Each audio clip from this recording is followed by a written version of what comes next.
So the key uncertainties going forward, and I don't think we're in a position where we can make reliable predictions of what the next few months will hold. The key uncertainties are what will happen to population immunity. We know that it wanes over time. What will happen to contact rates in the population, and then layered on top of that, the effect of seasonality in transmission due to climate, which we still don't fully understand either.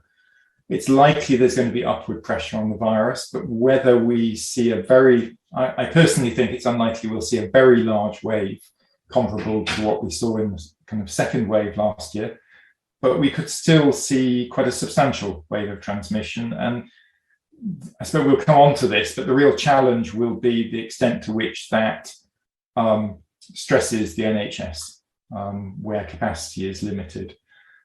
So, I mean, I think one of the reasons we have a high incidence at the moment is these factors, is just the level of immunity in the population versus contact rates compared with our immediate comparator countries.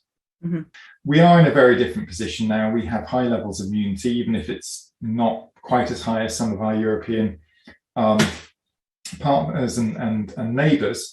I think we wouldn't want to start from here. We're starting with quite a high incidence, so we don't have very much headroom for increases. If we compare, for instance, incidence of COVID cases per day in France, Germany, Spain, Italy, and Portugal, they're at a much lower level than those. So they can afford to see something of a surge of transmission, which they may well, without unduly stressing the health system. We are much closer to the limit of what the NHS can cope with.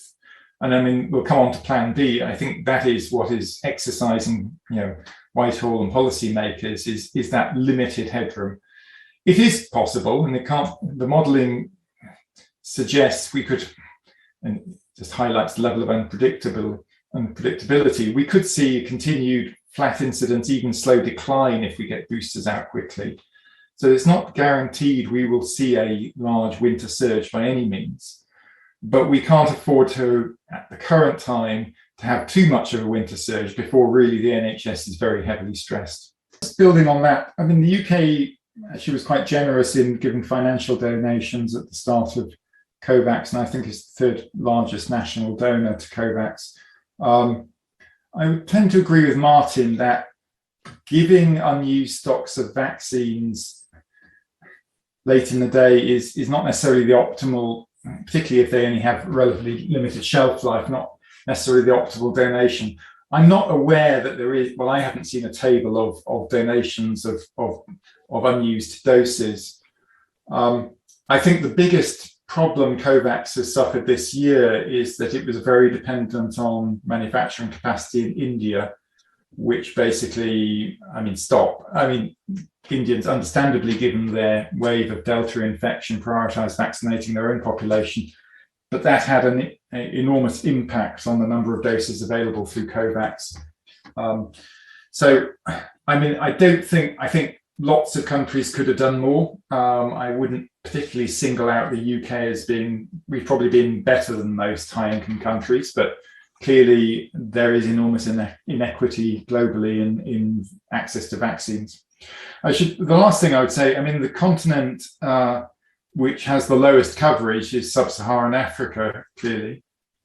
It also has the most limited local manufacturing capacity for vaccines. But also many countries have suffered from the difficulty in putting in place logistics for delivering population-wide vaccination at scale. High-income countries have invested almost as much in that infrastructure as in the vaccines themselves. And in the absence of well-developed, say, primary care and healthcare systems, a lot of countries have really struggled.